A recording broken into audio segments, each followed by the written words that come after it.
ಎಲ್ರಿಗೂ ನಮಸ್ಕಾರ. ನಮ್ಮ ಭಾರತದಲ್ಲಿ ಸಾಕಷ್ಟು ವೈಶಿಷ್ಟ್ಯಪೂರ್ಣವಾದ ದೇವಾಲಯಗಳಿವೆ.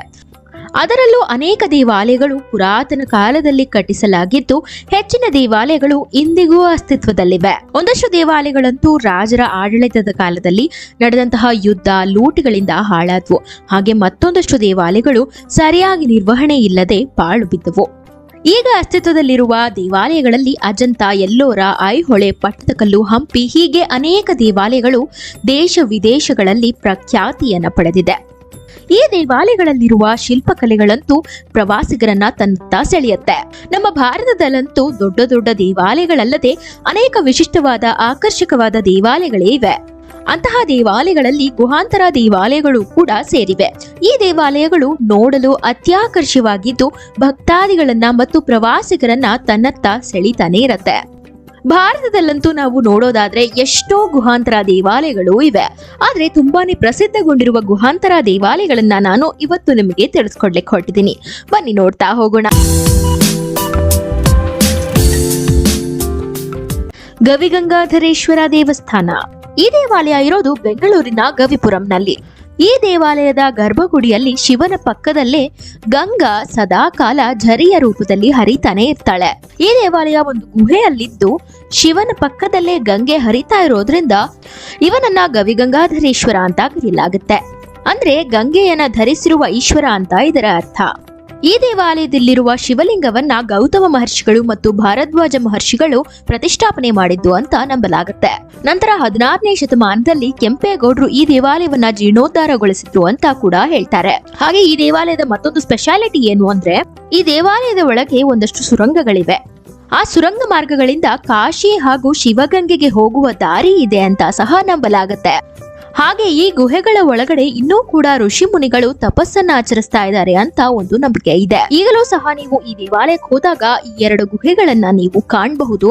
ಹಾಗೆ ಇದಕ್ಕೀಗ ಗೇಟ್ ಹಾಕಿ ಮುಚ್ಚಲಾಗಿದೆ. ಈ ದೇವಾಲಯವು ಇಷ್ಟೊಂದು ಪವಿತ್ರತೆಯನ್ನ ಹೊಂದಿರೋದ್ರಿಂದ ದೇವಾಲಯವು ತುಂಬಾನೇ ಪ್ರಸಿದ್ಧಗೊಂಡಿದೆ.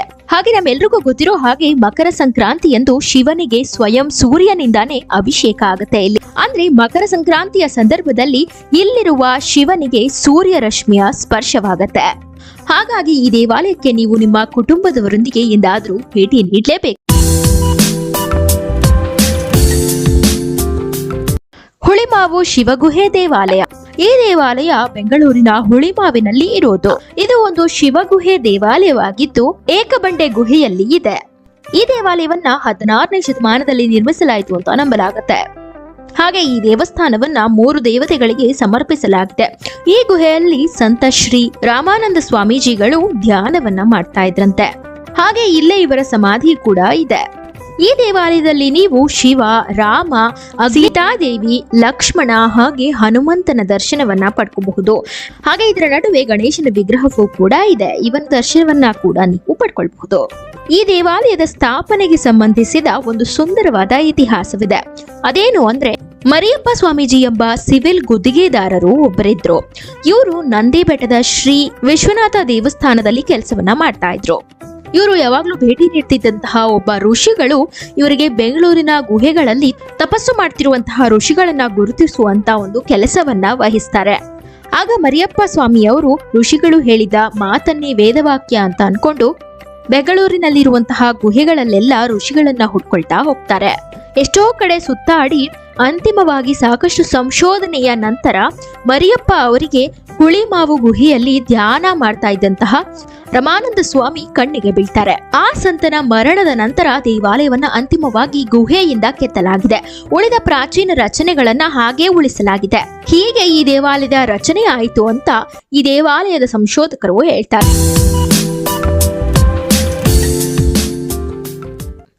ಬಾದಾಮಿ ಗುಹೆ ದೇವಾಲಯಗಳು. ಬಾದಾಮಿ ಗುಹೆ ದೇವಾಲಯಗಳಂತೂ ಬಾದಾಮಿಯ ಪ್ರಸಿದ್ಧ ಪುರಾತತ್ವ ಸ್ಥಳವಾಗಿದೆ. ಇದು ಕರ್ನಾಟಕದ ಬಾಗಲಕೋಟೆ ಜಿಲ್ಲೆಯಲ್ಲಿ ಇರೋದು. ಈ ಪ್ರಾಚೀನ ಕೋಟೆಯನ್ನ ಕ್ರಿಸ್ತಶಕ 543ರಲ್ಲಿ ಚಾಳುಕ್ಯರ ರಾಜನಾದ ಪುಲೇಕಿಯವರು ನಿರ್ಮಿಸಿದ್ರು ಅಂತ ಹೇಳಲಾಗುತ್ತೆ.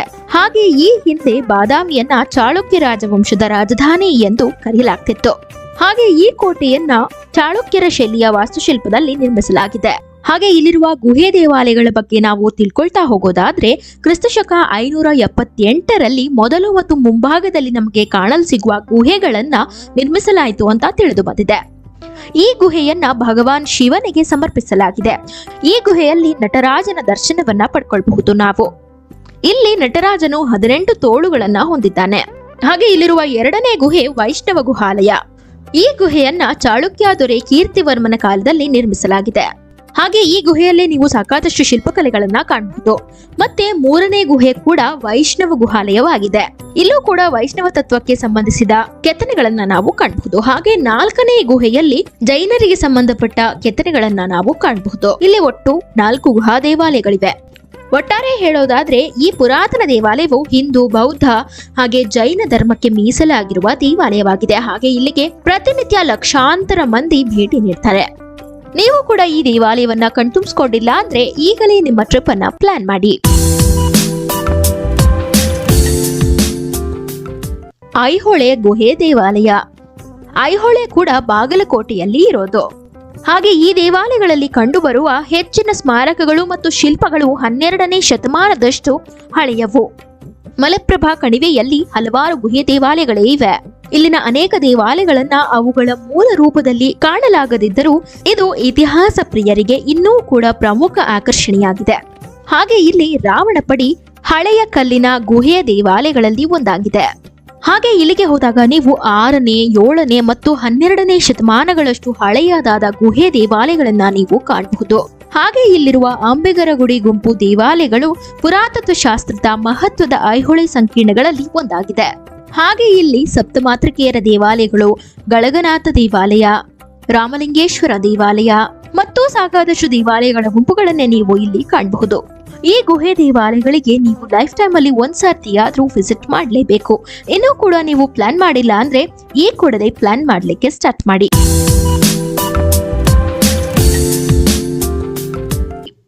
ನಲ್ಲಿ ತೀರ್ಥ ಗುಹೆ ದೇವಾಲಯ. ಈ ದೇವಾಲಯವು ಕರ್ನಾಟಕದಲ್ಲಿರುವ ನಲ್ಲಿ ತೀರ್ಥದಲ್ಲಿ ನಿಮಗೆ ಕಾಣಲು ಸಿಗುತ್ತೆ. ಹಾಗೆ ಈ ದೇವಸ್ಥಾನ 15ನೇ ಶತಮಾನಕ್ಕೆ ಸೇರಿದ್ದಾಗಿದೆ. ಈ ಪುಣ್ಯ ಸ್ಥಳದಲ್ಲಿ ನಾವು ಭಗವಾನ್ ಶಿವನ ದರ್ಶನವನ್ನ ಪಡ್ಕೊಳ್ಬಹುದು. ಹಾಗೆ ಇಲ್ಲಿ ಮೊಣಕಾಲುಗಳ ಮೇಲೆ ನಡೀತಾನೆ ಶಿವನ ದರ್ಶನವನ್ನ ಪಡ್ಕೊಳ್ಬೇಕಾಗುತ್ತೆ. ಈ ದೇವಾಲಯವು ಕರ್ನಾಟಕದ ದಕ್ಷಿಣ ಕನ್ನಡ ಜಿಲ್ಲೆಯಲ್ಲಿರುವ ನೆಲ್ಲಿತೀರ್ಥ ಪಟ್ಟಣದಲ್ಲಿ ಇದೆ. ಹಾಗೆ ಈ ದೇವಾಲಯದಲ್ಲಿ ನಾವು ಗಣಪತಿ ಮತ್ತು ಜಾಬಾಲಿ ಮಹರ್ಷಿಗಳ ಗುಡಿಯನ್ನ ಕಾಣಬಹುದು. ನಾನು ಈ ಮುಂಚೆ ಹೇಳಿದ ಹಾಗೆ ಮೊಣಕಾಲುಗಳ ಮೇಲೆ ತೆವಳುತ್ತಲೇ ಇಲ್ಲಿನ ಶಿವನ ದರ್ಶನವನ್ನ ನಾವು ಪಡ್ಕೊಳ್ಬೇಕು. ಹಾಗೆ ಒಳಗಡೆ ಹೋಗ್ತಾ ಹೋಗ್ತಾ ನಮ್ಗೆ ಒಂದು ಸರೋವರ ಕೂಡ ಕಾಣಲು ಸಿಗುತ್ತೆ. ಇದು ಹೇಗೆ ಈ ಗುಹೆ ಒಳಗಡೆ ಇದೆ ಅಂತ ನೀವು ಯೋಚಿಸ್ತಾ ಇದ್ರೆ, ಹನಿಗಳಾಗಿ ಗುಹೆಯೊಳಗಡೆ ನೀರು ಜಿನುಗುವ ಮೂಲಕ ಇಲ್ಲಿರುವ ಸರೋವರವು ರೂಪುಗೊಂಡಿದೆ ಅಂತ ನಂಬಲಾಗುತ್ತೆ. ಹಾಗೆ ಈ ಹನಿಗಳು ನೋಡಕ್ಕೆ ನೆಲ್ಲಿಯ ಕಾಯಿಯಂತೆನೆ ಕಾಣುತ್ತೆ. ಅದಕ್ಕಾಗಿಯೇ ಇಲ್ಲಿನ ಹೆಸರನ್ನ ನೆಲ್ಲಿ ತೀರ್ಥ ಅಂತ ಹೆಸರಿಸಲಾಗಿದೆ. ಹಾಗೆ ಈ ದೇವಾಲಯದ ಸ್ಥಳ ಪುರಾಣವನ್ನ ನಾವು ಕೇಳೋದಾದ್ರೆ, ಅರುಣಾಸುರ ಎಂಬ ಒಬ್ಬ ರಾಕ್ಷಸ ಇದ್ದ. ಅವನು ಜಾಬಾಲಿ ಋಷಿಯ ಆಶೀರ್ವಾದವನ್ನ ಪಡೆಯಲು ಬಂದಿರ್ತಾನೆ ಮತ್ತು ಅವನಿಗೆ ಆಶೀರ್ವಾದ ಕೂಡ ಸಿಗತ್ತೆ. ಹಾಗೆ ಜಾಬಾಲಿ ಋಷಿಗಳಿಂದ ಪವಿತ್ರವಾದ ಗಾಯತ್ರಿ ಮಂತ್ರವನ್ನು ಕೂಡ ಇವನು ಪಡ್ಕೊಳ್ತಾನೆ ಮತ್ತು ಈ ಮಂತ್ರದ ಶಕ್ತಿಯನ್ನ ದುರುಪಯೋಗ ಪಡಿಸಿಕೊಳ್ಳಿಕ್ಕೆ ಪ್ರಾರಂಭಿಸ್ತಾನೆ ಮತ್ತು ಜಗತ್ತಿಗೆ ಕಿರುಕುಳ ನೀಡಲು ಪ್ರಾರಂಭಿಸ್ತಾನೆ. ಮಹರ್ಷಿ ಜಾಬಾಲಿಗೆ ಇದು ಗೊತ್ತಿರೋದಿಲ್ಲ, ಯಾಕಂದ್ರೆ ಅವರು ಸದಾಕಾಲ ಧ್ಯಾನವನ್ನ ಆಚರಿಸ್ತಾ ಇರ್ತಾರೆ. ಅರುಣಾಸುರನ ಈ ದುಷ್ಕೃತ್ಯಗಳನ್ನ ನಾರದ ಮುನಿಗಳು ಕಾಣ್ತಾರೆ. ಹಾಗೆ ಇದನ್ನೆಲ್ಲ ಜಾಬಾಲಿ ಮಹರ್ಷಿಗಳಿಗೆ ತಿಳಿಸ್ತಾರೆ.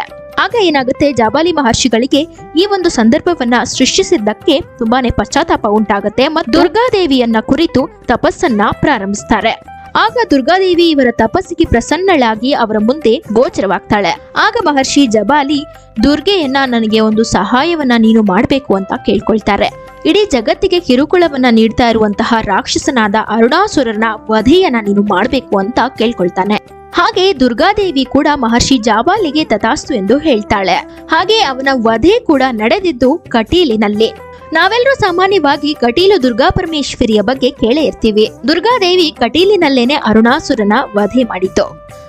ಹಾಗೆ ಆ ಕಾಲದಿಂದಲೂ ದುರ್ಗಾದೇವಿ, ಶಿವ ಮತ್ತು ಮಹಾವಿಷ್ಣು ಈ ಪ್ರದೇಶದಲ್ಲಿ ನೆಲೆಸಲು ನಿರ್ಧರಿಸ್ತಾರೆ. ಆಗ ಶಿವ ನಲ್ಲಿ ತೀರ್ಥದಲ್ಲೇ ನೆಲೆಸ್ತಾನೆ ಮತ್ತು ದುರ್ಗಾದೇವಿ ಇಲ್ಲಿಂದ ಸ್ವಲ್ಪ ದೂರದಲ್ಲಿರುವ ಮುಚ್ಚೂರಿನ ದೇವಾಲಯದಲ್ಲಿ ನೆಲೆಸ್ತಾಳೆ. ಹಾಗೆ ಮಹಾವಿಷ್ಣು ಕೋಪವಾಡುವಿನ ದೇವಾಲಯದಲ್ಲಿ ನೆಲೆಸ್ತಾನೆ. ಇವೆರಡೂ ದೇವಾಲಯಗಳು ನಲ್ಲಿ ತೀರ್ಥದ ಸಮೀಪದಲ್ಲಿ ನಿಮ್ಗೆ ಕಾಣಲು ಸಿಗ್ತವೆ. ಅಜಂತಾ ಎಲ್ಲೋರಾ ಗುಹೆ ದೇವಾಲಯಗಳು. ಈ ಅಜಂತಾ ಎಲ್ಲೋರಾ ಗುಹೆಗಳು ಪ್ರಾಚೀನ ಐತಿಹಾಸಿಕ ಗುಹೆ ದೇವಾಲಯಗಳಾಗಿವೆ. ಈ ಗುಹೆ ದೇವಾಲಯಗಳು ಮಹಾರಾಷ್ಟ್ರದ ಔರಂಗಾಬಾದ್ನ ವೇರೂಲ್ ಬಳಿ ಇವೆ. ಅಜಂತಾ ಎಲ್ಲೋರಾ ಗುಹೆಗಳನ್ನ ಯುನೆಸ್ಕೋ ವಿಶ್ವ ಪರಂಪರೆಯ ತಾಣವೆಂದು ಸಹ ಹೆಸರಿಸಲಾಗಿದೆ. ಎಲ್ಲೋರಾ ಗುಹೆಗಳನ್ನ ಕ್ರಿಸ್ತಶಕ 6 ಮತ್ತು 10ನೇ ಶತಮಾನಗಳಲ್ಲಿ ಚರಣಂದ್ರಿ ಬೆಟ್ಟಗಳ ಮುಖದಿಂದ ಕೆತ್ತಲಾಗಿದೆ. ಎಲ್ಲೋರಾ ಗುಹೆಗಳಂತೂ ಬೌದ್ಧ, ಹಿಂದೂ ಮತ್ತು ಜೈನ ಧರ್ಮದ ಪ್ರಭಾವಶಾಲಿ ಸಂಕೀರ್ಣವಾಗಿದೆ. ಈ ಸ್ಥಳಗಳಿಗೆ ಅಜಂತಾ ಮತ್ತು ಎಲ್ಲೋರಾ ಎಂಬ ಹೆಸರು ಹೇಗೆ ಬಂತು ಅಂದ್ರೆ, ಇಲ್ಲೇ ಸಮೀಪದಲ್ಲಿ ಇರುವಂತಹ ಹಳ್ಳಿಗಳಾದ ಅಜಂತಾ ಮತ್ತು ಎಲ್ಲೂರ್ಪುರಂನಿಂದ. ಅಜಂತಾದಲ್ಲಿ ನೀವು ಸಾಕಾದಷ್ಟು ಸುಂದರವಾದ ವಾಲ್ ಪೇಂಟಿಂಗ್ಸ್ ಅನ್ನ ನೋಡಬಹುದು. ಈ ಗುಹೆಗಳಲ್ಲಿರುವ ವಾಲ್ ಪೇಂಟಿಂಗ್ಸ್ ಅಂತೂ ತುಂಬಾನೇ ಅತ್ಯಾಕರ್ಷಕವಾಗಿವೆ. ಆಗಿನ ಕಾಲದಲ್ಲಿ ಈ ಪೇಂಟಿಂಗ್ಸ್ಗೆ ಬಣ್ಣಗಳನ್ನ ಎಲ್ಲಿಂದ ತರ್ತಾ ಇದ್ರು ಅಥವಾ ಹೇಗೆ ಇದನ್ನ ತಯಾರಿಸ್ತಾ ಇದ್ರು ಅಂತ ನಮ್ಗೆಲ್ಲ ಕುತೂಹಲ ಇದ್ದೇ ಇರುತ್ತೆ. ಇದಂತೂ ಶತಮಾನಗಳಷ್ಟು ಹಳೆಯದಾದ ಗುಹೆಯಾಗಿದೆ. ಆಗಿನ ಕಾಲದಲ್ಲಿ ಬಣ್ಣಗಳನ್ನ ಬೆಣಚುಕಲ್ಲು ಮತ್ತು ಬೆಟ್ಟದ ಮೇಲೆ ಕಂಡುಬರುವ ಒಂದಷ್ಟು ತರಕಾರಿಗಳ ರಸದಿಂದ ತಯಾರಿಸ್ತಾ ಇದ್ರು. ಹಾಗೆ ಇದಕ್ಕಾಗಿ ಬಣ್ಣಗಳನ್ನ ಸಸ್ಯಗಳು ಮತ್ತು ಖನಿಜಗಳಿಂದಲೂ ಸಹ ಪಡೆಯಲಾಗ್ತಿತ್ತು.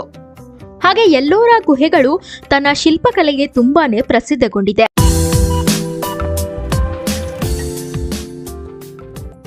ಎಲಿಫೆಂಟಾ ಗುಹೆ ದೇವಾಲಯಗಳು. ಈ ಎಲಿಫೆಂಟಾ ಗುಹೆಗಳು ಮುಂಬೈ ನಗರದ ಸಮೀಪದಲ್ಲಿರುವ ಎಲಿಫೆಂಟಾ ಎಂಬ ಒಂದು ದ್ವೀಪದಲ್ಲಿ ಇದೆ. ಇದನ್ನ ಮೊದಲಿನ ಕಾಲದಲ್ಲಿ ಘಾರಾಪುರಿ ಅಂತ ಕರೀತಾ ಇದ್ರು. ನಂತರದ ದಿನಗಳಲ್ಲಿ ಪೋರ್ಚುಗೀಸರು ಎಲಿಫೆಂಟಾ ಎಂದು ಇದಕ್ಕೆ ಮರುನಾಮಕರಣ ಮಾಡಿದ್ರು. ಹಾಗೆ ಈ ಸ್ಥಳವನ್ನ 1987ರಲ್ಲಿ ಯುನೆಸ್ಕೋ ವಿಶ್ವ ಪರಂಪರೆಯ ತಾಣವಾಗಿ ಸಹ ಗುರುತಿಸಿದ್ರು. ಎಲಿಫೆಂಟಾ ಗುಹೆಗಳು ಅತ್ಯಂತ ಪುರಾತನವಾದದ್ದು ಎಂದು ಹೇಳಲಾಗುತ್ತೆ. ಅಂದ್ರೆ ಸುಮಾರು 9ರಿಂದ 13ನೇ ಶತಮಾನದ ಮಧ್ಯಭಾಗದಲ್ಲಿ ಸಿಲ್ವರ್ ಎಂಬ ರಾಜಮನೆತನಕ್ಕೆ ಸಂಬಂಧಿಸಿದ್ದು ಅಂತ ಸಹ ನಂಬಲಾಗುತ್ತೆ. ಆದ್ರೆ ಈ ಗುಹೆಗಳಲ್ಲಿ ಕೆತ್ತಲಾಗಿರುವ ಕೆತ್ತನೆಗಳನ್ನ ನಾವು ಕಾಣಿದಾಗ ಇವು ಮಾನ್ಯಖೇಟರ ಅಥವಾ ರಾಷ್ಟ್ರಕೂಟರ ಕಾಲದ್ದು ಅಂತ ಗುರುತಿಸಬಹುದು. ಇಲ್ಲಿನ ಮತ್ತೊಂದು ವಿಶೇಷತೆ ಏನು ಅಂದ್ರೆ, ಇಡೀ ಬಂಡೆಯಿಂದಲೇ ಈ ಗುಹಾಲಯವನ್ನ ಕೊರೆದಿರುವಂತಹದ್ದು.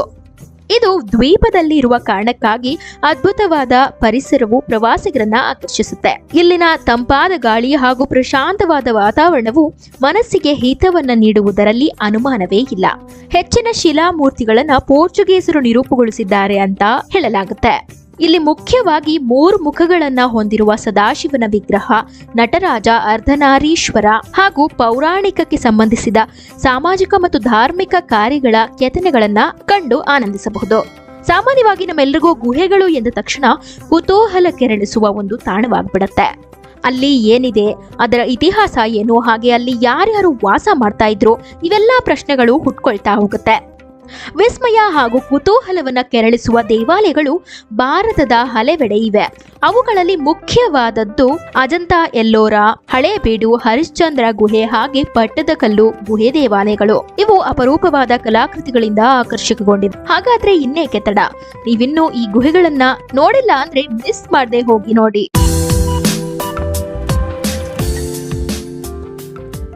ಶ್ರೀ ಗೋವರ್ಧನ ಕ್ಷೇತ್ರ. ಈ ದೇವಾಲಯ ಬೆಂಗಳೂರಿನ ಬಸವನಗುಡಿಯಲ್ಲಿ ಇದೆ. ಈ ದೇವಾಲಯ ಅಂತೂ ಬೆಂಗಳೂರಿನ ವಿಶಿಷ್ಟ ದೇವಾಲಯಗಳಲ್ಲಿ ಒಂದಾಗಿದೆ. ಈ ದೇವಾಲಯದ ಒಳಗಡೆ ಹೋಗುವ ಸುರಂಗದಿಂದ ಗೋವರ್ಧನ ಬೆಟ್ಟವನ್ನ ಹಿಡಿದಿರುವ ಶ್ರೀಕೃಷ್ಣನ ದರ್ಶನವನ್ನ ನಾವು ಪಡ್ಕೊಳ್ಬಹುದು.